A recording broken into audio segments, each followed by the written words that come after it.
NetsBoy, so let's hear what he has to say. His name is NetsBoy, he thinks the world is all over when the Nets just can't play. What up, Net fans? NetsBoy here, bring your latest and you're getting you ready for the NBA season Brooklyn Nets news. That's right. Let's go. Let's dive right in. We got a bit to talk about in this episode. We got to talk about, the 2 preseason games that the Nets did, the rotation from what we've seen from Steve Nash, and then we got to look at the first few games for this Nets team because depending on when you're seeing this episode, tomorrow or tonight, the Nets season begins against the Warriors. So a lot to talk about. So let's go. So first things first, let's talk about the 2 preseason games that we saw with the Nets. The Nets against the Wizards, and then a Christmas Day preview against the Celtics. So the Wizards game was just one of those games that really there wasn't much to talk about in it, except for obviously the fact that Kevin Durant finally is back. And that was the main point of that game. We all wanted to see what would Kevin Durant look like. We wanted to see how would he play, will he be explosive enough? What would he do? And you know what? He looked pretty damn good. And it definitely gets you excited as a Nets fan to see him make the plays he played before he got hurt, make the shots, being aggressive, putting the ball on the floor, driving to the basket, not afraid of contact. He got fouled like 4 or 5 times, which was great, and he just looked fantastic. And the best part about it is, if you've seen Kevin Durant play, you knew that wasn't even the best of him. Like, you're just like, yeah, Kevin Durant looks really good, but I've seen Kevin Durant better than that. And that just gets you really excited because he looked sharp, he looked good. And, yeah, he played, about like 24 minutes, mostly in the, and, he just looked good. Kyrie Irving played the first half, and he was phenomenal. He actually led the team in scoring. He almost couldn't miss either, and so he looked really good after having shoulder surgery.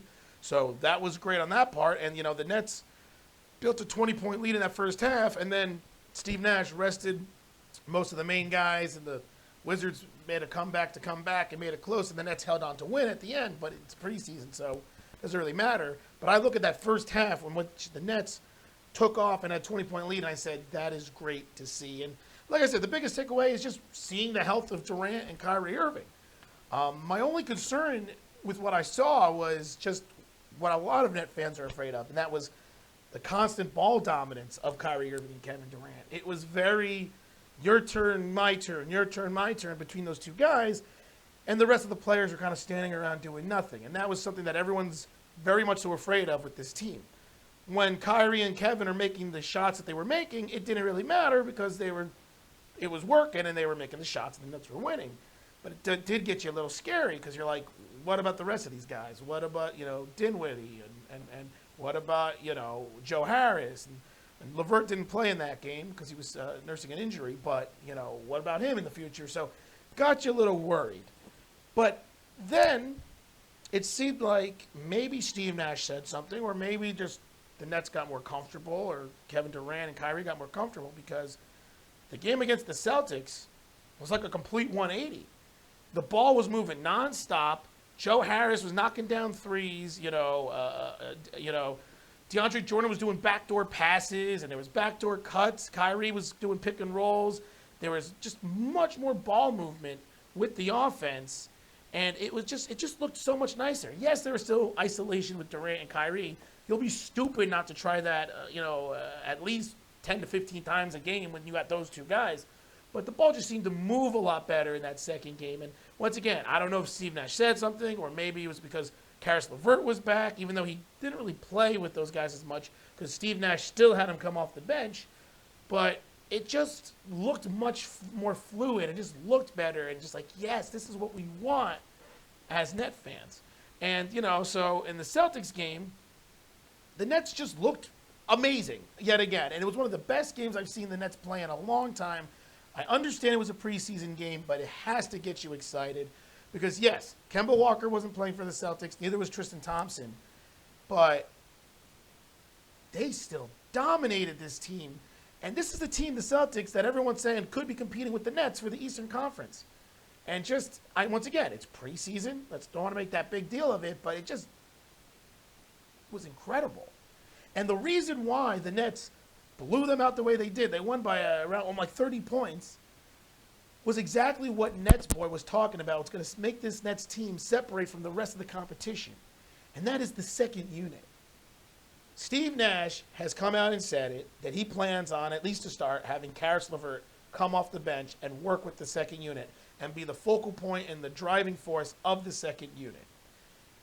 And we saw just how well this could work in that game.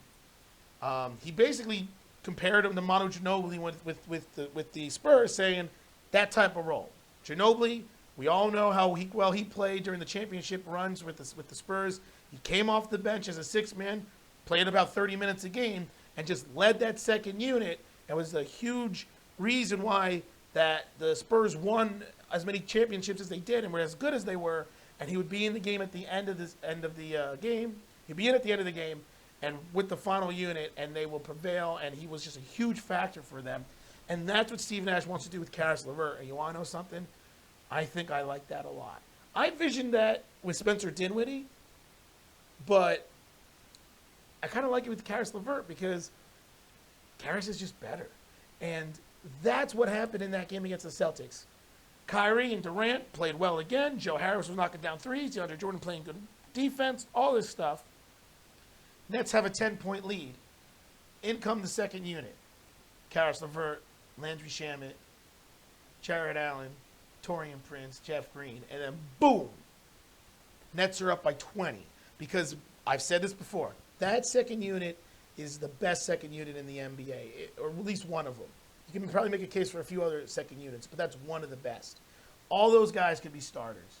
And when you go against a team, and with the Celtics second unit, which is very young and a little banged up and not as deep, you could just see the advantage the Nets had. And that is why they blew that lead up to 20, 25 points.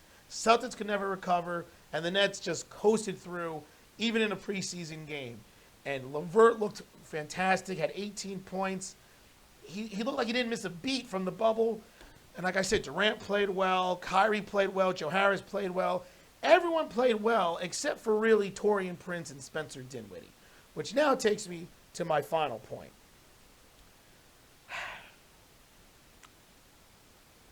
I don't think the Nets need Dinwiddie now. I don't. Obviously, I'd rather them have him than not because he's depth. And we all know Kyrie Irving is probably going to get hurt at some point or need some time off, and it's nice to have Dinwiddie to be able to be the starting point guard. But Dinwiddie is just not effective without the ball in his hands. And we saw it in these two games. Now, maybe he'll figure it out. You know, it was only 2 games. Can't get, like I said, it was preseason. Can't harp a lot on it. But just look at those 2 games, Dinwiddie just seemed a little lost. Occasionally he'd get the ball, and then he'll go to the basket, try to draw a foul, not get the call, complain like he always does, and that's it. Or he'll try to go in a pick and roll with DeAndre Jordan, throw up a terrible alley-oop, and the ball gets intercepted, and it's a turnover. Like, it was like the same crap that we saw from Dinwiddie in the past when he's not the main guy. Like, it's unbelievable. It's like night and day. When Dinwiddie's the guy, and he has the ball in his hands, he's an all-star. And then when he doesn't have the ball in his hands, or he's not the main guy, and he has to try to pick his points of when he's going to do something, pick and choose when he's going to do something, he just doesn't seem like he belongs out there, So I don't want to see the Nets should trade Spencer Dinwiddie, but he's kind of expendable at this point. And, it's an idea that I have that maybe the Nets just think about trading him. And, one guy I would love the Nets to trade from for would be like J.J. Redick. Like, it works contract-wise, and I'm sure that, with the contract, with J.J. Redick being a free agent at the end of the year, I'm sure that the Pelicans wouldn't be against doing it. Maybe not, I don't know. But I wouldn't mind doing that. I would love to see the Nets trade for J.J. Redick. Just trade Spencer Dinwiddie for J.J. Redick straight up. Imagine that Nets starting lineup with Kyrie Irving, J.J. Redick, Joe Harris, Kevin Durant, and DeAndre Jordan. I mean, just imagine who are you going to guard? You're going to have Joe Harris and J.J. Redick running around the court, backdoor screens, shooting the ball left and right. It'd be unbelievable. So that's something I would consider if I'm Sean Marks. Is like, and once again, I don't know if the Pelicans are going to do that trade. They like J.J. Redick, but the point I'm trying to say is, to me, Dinwiddie's expendable at this point, but I could be wrong. Maybe Dinwiddie will figure it out because, like I said, it's after 2 games, or more importantly, maybe Kyrie gets hurt and you need Dinwiddie to be a starter. But at this point, I didn't like what I saw from Dinwiddie in either game. And I didn't really like what I saw from Taurean Prince. Like, Taurean Prince is a good player, but in this role, he needs to be nothing more than just a spot-up, face-up 4. Or in this case, maybe small forward. I don't know who's considered the small forward or the power forward with him and Jeff Green. They're kind of like the same type of players. Don't think it really matters. But, like, his productivity is really just to shoot threes. And it's kind of like, do I really want to be paying a guy like $13 million a year just to spot up and shoot a 3? Like, you know what I mean? Like, I'm sure there's other players you can get for that. But, once again, we're 2 games in. Don't want to get too much ahead of myself. Not even 2 games in. It's based off what I saw in 2 preseason games. So let me just back off and say, okay, let me stop nitpicking this team. Let me just embrace what I saw. But those are just the 2 concerns I've had. And I also still believe that Jared Allen should be the starter. I don't like him not starting. I like DeAndre Jordan's rebounding and toughness and energy that he provides coming off in the second unit. I think Jared Allen would be a better fit as a starter. We're not going to go into that and all this, the reasons why he didn't, DeAndre Jordan started instead of Jared Allen. We all know the reason why. It's because Kevin Durant and Kyrie Irving want him to start because they're his friends. It's as simple as that. And we all know that's a big, big issue last season. And so I still think Jared Allen should start. But Steve Nash has said for now DeAndre Jordan's going to start, or it's going to be matchup based. Maybe there'll be a little bit more of a physical center, so they'll start DeAndre Jordan. Maybe it'll be more of a finesse center, and I'll start Jared Allen. Steve Nash said he was going to play it game to game. We'll see if that really happens. But overall, like I said, I love what I saw from this team, and I am excited moving forward. So now let's look at the first couple games for the Nets, starting with obviously the Warriors game, which, like I said, is either tomorrow or tonight, depending on when you're seeing this episode. Look, Kevin Durant's first game against the Warriors since he left. The Warriors are dealing with injuries, obviously. No Klay Thompson.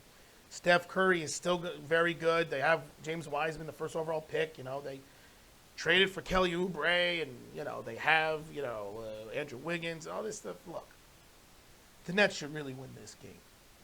I understand Steph Curry is still Steph Curry, but you got a rookie, a very good player in Wiggins, but has yet to hit his potential. A solid player in Oubre, obviously Draymond Green. But I'm just not really buying that the Warriors could or should beat the Nets. So the Nets should win that game. Simple as that. And then you look at the next few games. They then play the Celtics on Christmas Day. Look, after they just manhandled the Celtics, you want to say that you believe the Nets should win that game as well. But like I said, it's preseason, so anything can happen. Kemba Walker didn't play. Tristan Thompson didn't play. That's a huge, huge factor. But I still think the Nets are going to win that game. I do.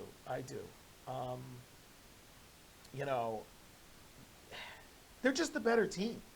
Like, honestly, I really do believe that there's only one team that I really think is better than the Nets, and that is the Lakers. Like, I think the Bucks are close to the same level as the Nets, and I think the Clippers are also about the same level as the Nets.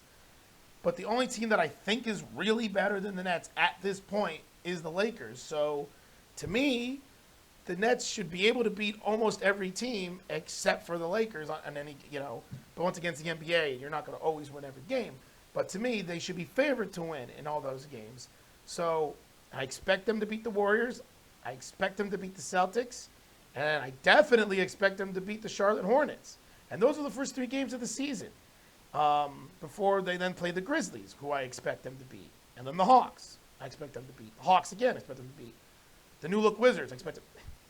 I expect them to win them some games. All right, I just expect them to. So they really, in my mind, they should go 3-0 the first 3 games.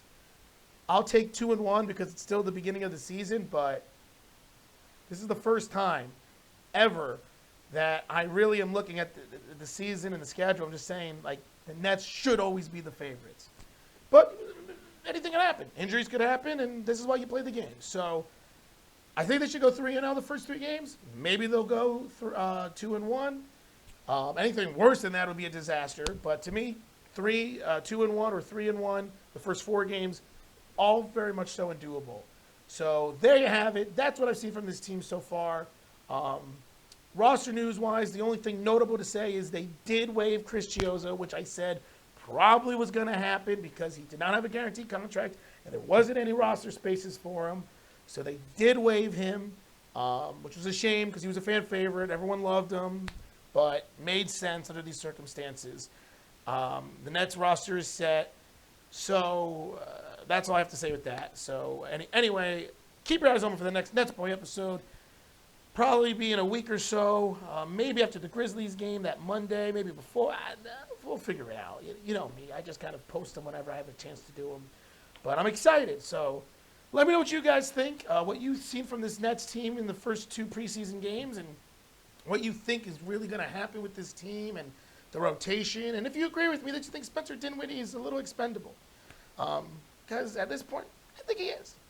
Let me know what you guys think. And until next time, this is NetsBoy getting super excited and ready for the NBA season. And signing off.